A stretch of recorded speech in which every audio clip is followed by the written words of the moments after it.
ওই হাতের মার খালি যে কি পরিমাণ ব্যথা লাগতো, বেটা চাউল ফেল। আবার সে একই কথা করছাও। আসল কথাটা কি সেটাই তো জানবার চাচ্ছি। মালা আপার সাথে তোমার কিসের এত বাদাবাদি? প্রেম। আচ্ছা, মালা আপার কোনো ভাই বোন নেই? ছিল, একটা ছোট ভাই ছিল, মেলা বছর আগে পানিতে ডুবে মরে গেছে। আর কোনো ভাই বোন নাই, সেজন্য মালার বাপ মা ওই রায়হানের সাথে মালার বিয়ে দিয়ে ঘর জমায় রাখছিল। আচ্ছা, আমাকে একখান কথা কও তো, মালা আপার সাথে তোমার কিসের এত বাদাবাদি? আমি মালার সাথে বাদাবাদি করবে যাবো কিসের জন্য? সে একটা ফাউল, গ্রামের কেউ এক দেখতে পারে না, পছন্দ করে না। আমার তো মনে হয় অন্য কথা। আচ্ছা, তুমি কি কখনো মালা আপার সাথে প্রেম করবার যে দেখা খেয়েছিলে, এই জন্য এত বাদাবাদি? কি করলে তুমি? অসম্ভব। ওর মতো একটা দাঙ্গাবাজ মেয়ে, মানে আমি তো স্বপ্নেও কোনোদিন এই ধরনের চিন্তা আমার মাথা আসে নাই। ওই দাঙ্গাবাজ মানে ও কি কব, মানে গুন্ডে টাইপের, মানে বেটা ছাল পর ধরে যেরকম ভাবে ও মারধর করতো, মানে ওর ভিতর তো প্রেম বলে কোনো জিনিসই ছিল না।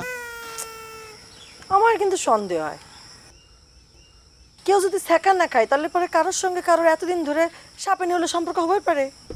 দেখিস আবার সে একই কথা করছে। আমি তোমাকে কইলাম না যে ও গুন্ডে প্রকৃতির মেয়ে, মানে আমার মানে প্রায় এমন ভাবে ঘুষি মারতো, ঘুষি মেরে গাল টাল ফুলে দিত।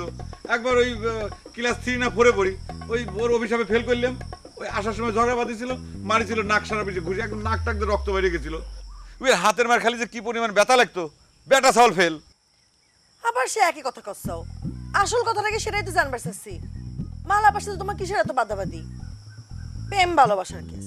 দেখি যাও পাগল কি কয়, তুমি যেটা ভাবতে চাও সেটা সত্যি না, মিথ্যে, ডাহা মিথ্যে। উইয়ের ভিতর কোনোদিন প্রেম ভালোবাসা ছিল না, এখনো নাই। যদি প্রেম ভালোবাসা থাকবি তাহলে উইয়ের যে স্বামী রায়হান, তাকে কোনোদিন অভিশাপ দিতে পারে যে লুলে বাতাস লাগিয়ে সে ল্যাংড়া খোড়া হয়ে যাবি? শোনো, অভিশাপ দিয়ে আমার ফেল করে নিয়েছিল উইয়ের কাম। বুঝতে পারছি, তাহলে মনে মালা আপা তোমাকে পছন্দ করতো, তাক তুমি ছাকা দিচ্ছ, তাই না? আমি মালা আপাকে জিজ্ঞেস করবো। হায় হায় রে, এসব কি ধরনের কথা করছো তুমি? এসব কথা কোনোদিন চিন্তাও করবে না। তার কাছে যাওয়া তো দূরের কথা, জিজ্ঞেস করা তো দূরের কথা। তুমি জানো যে সে কিন্তু তোমাকে ভয়ঙ্কর অভিশাপ দিয়ে দিবি। তুমি ভুল করেও কিন্তু তার সাথে কোনোদিন দেখা করবে না। তুমি দেখো না কিরকম আমার সাথে পায়ে পা বাঁধা ঝগড়া করে। কি মালা আপা তোমার সাথে কবে পায়ে পাও দিয়ে ঝগড়া করলো? আমি তো দেখি তুমি বারবার তাদের বাড়িতে যে ঝগড়া করো। ও,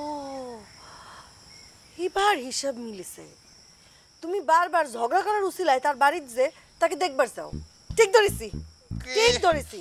দেখছো কি সব উল্টে পাল্টা কথা করছে, অসম্ভব। তাকে দেখার উচিলে আমি তার সাথে তার বাড়ি যা ঝগড়া করবো, এটা কি ধরনের অপবাদ? আমি তো কইলাম ও হচ্ছে একটা মানে দাঙ্গাবাজ একটা মেয়ে, মানে গুন্ডি টাইপের, মানে আমার শিক্ষা জীবনটাও শেষ করে দিচ্ছে শুধুমাত্র অভিশাপ দিয়ে। আর তুমি আমার তুমি এইরকম আমার তুমি অপবাদ দিতে পারো না। তুমি কি আমাকে অপবাদ দিলে?